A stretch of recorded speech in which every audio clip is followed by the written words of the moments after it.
Bom dia! Esse é um vídeo referente ao Processo Seletivo Simplificado PSS. Refere-se à disciplina de Física da Educação Básica. Eu sou o professor Valdemar e vou abordar com vocês o conteúdo referente a esse processo simplificado.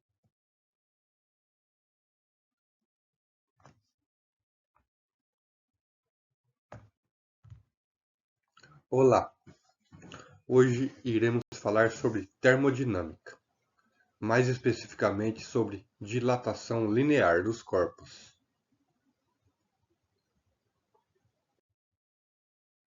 A termodinâmica está dentro da área de conhecimento da física térmica. E o seu componente curricular é de física, desse modo. E os conteúdos, então, são abordados no segundo ano do ensino médio. Esses conteúdos de física existem alguns objetivos de conhecimento. São principalmente compreender o efeito da temperatura na dilatação dos corpos sólidos, reconhecer o aumento no comprimento de um material sólido quando é aquecido, identificar o coeficiente de dilatação linear e, finalmente, entender que cada material tem um coeficiente de dilatação linear específico, que determina o quanto ele se expande com o aumento da temperatura.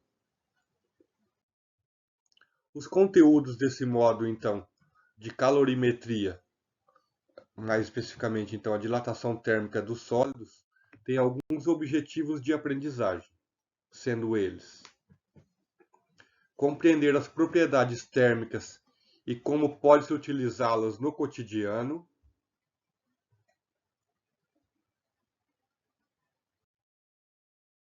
perceber como o comprimento de um material varia em função da temperatura,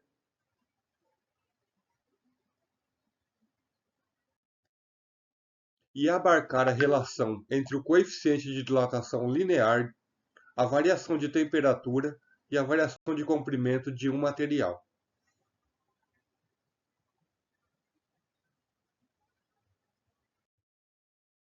Esses objetivos serão cumpridos, então, através do encaminhamento metodológico, com a explanação do conhecimento referente ao tema com a ajuda de slides, e os recursos metodológicos, então, serão a apresentação de slides, o uso de Educatron e o quadro e giz, se necessário. Desse modo, então, abordaremos os conhecimentos referentes à dilatação térmica linear. Vamos lá. Boa tarde, eu sou o professor Arneiro e hoje nós falaremos sobre um conteúdo que está inserido no segundo ano do ensino médio na disciplina de Física. Vamos lá. Iremos comentar hoje o assunto referente à dilatação térmica dos corpos.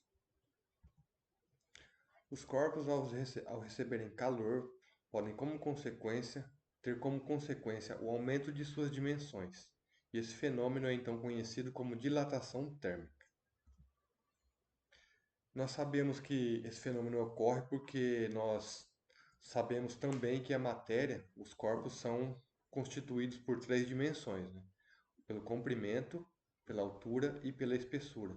E com isso, para facilitar o estudo desse fenômeno, nós dividimos didaticamente em três partes, sendo elas a dilatação térmica linear, a dilatação térmica superficial e a dilatação térmica volumétrica.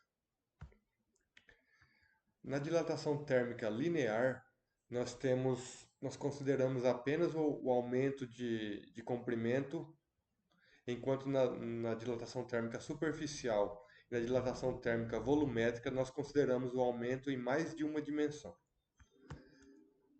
Mas hoje o que nos interessa é o estudo da dilatação térmica linear, ou seja, aquela que considera apenas a variação do comprimento do corpo.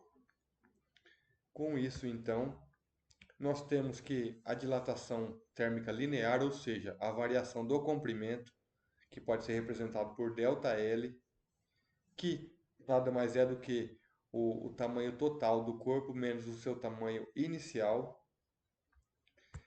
Essa variação de tamanho ela depende principalmente de três variáveis. O comprimento inicial, uma vez que quanto menor o corpo, menor vai ser a sua variação de tamanho.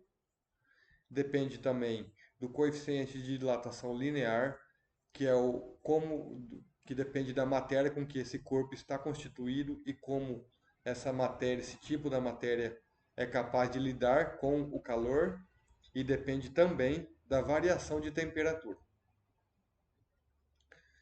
Vamos ao compilarmos essas variáveis matematicamente, então chegamos à nossa equação para descobrirmos então a relação da dilatação térmica linear, que é então a nossa variação de comprimento ΔL é igual ao nosso comprimento inicial L0 vezes nosso coeficiente de dilatação térmica, que é o nosso alfa, vezes a nossa variação de temperatura, Δθ. Vamos a um exemplo para facilitar. Bom, uma barra de ferro que tem um comprimento de 10 centímetros e encontra-se a temperatura ambiente de 20 Celsius, após ter a sua temperatura aumentada para 30 Celsius e sabendo que o coeficiente de dilatação do ferro é igual a 0,1 graus Celsius a menos 1, qual foi a dilatação térmica sofrida por essa barra de ferro? Ou seja, vamos entender o problema primeiro. Nós temos uma barra de ferro que está à temperatura ambiente, que é de 20 graus Celsius, e tem um tamanho inicial, um comprimento inicial de 10 centímetros.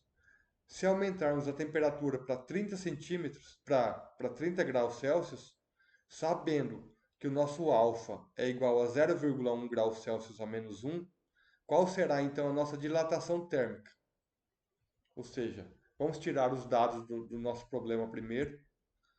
Bom, o primeiro dado que a gente tem então é que o nosso comprimento inicial é de 10 centímetros quando a nossa barra está a 20 graus Celsius, ou seja, a nossa temperatura inicial será de 20 graus Celsius. Continuando, nós sabemos que a temperatura então aumentou para 30 graus Celsius, então nós temos uma temperatura final de 30 graus Celsius.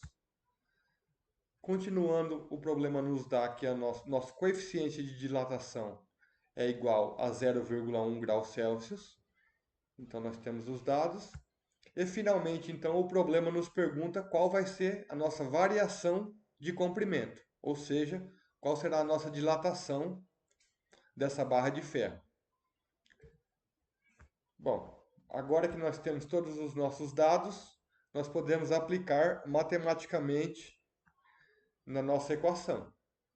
Então, nós temos que a nossa variação de comprimento é igual ao nosso comprimento inicial, que é de 10 centímetros, vezes o nosso coeficiente de dilatação, que é de 0,1, vezes a nossa variação de temperatura, que é a nossa temperatura final, que é 30 graus, menos a nossa temperatura inicial, que é 20 graus.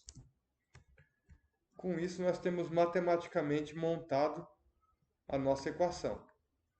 Seguindo, então, fazendo toda a parte matemática, nós temos, então, 10 vezes 0,1, nós temos que 1 vezes a nossa variação de temperatura, que é 10. Então, 1 vezes 10, nós chegamos à conclusão, então, que a nossa variação de comprimento foi de 10 centímetros. Quando essa barra aumentou, quando a temperatura dessa barra que estava a 20 centímetros aumentou para 30 centímetros, ou seja, quando houve uma variação de temperatura de 10 graus Celsius, a nossa variação de comprimento foi de 10 centímetros. Com isso, nós concluímos que a dilatação térmica depende da temperatura, do seu comprimento inicial e do seu coeficiente de dilatação. E nesse exemplo, então, a nossa barra de ferro obteve uma dilatação térmica linear de 10 centímetros.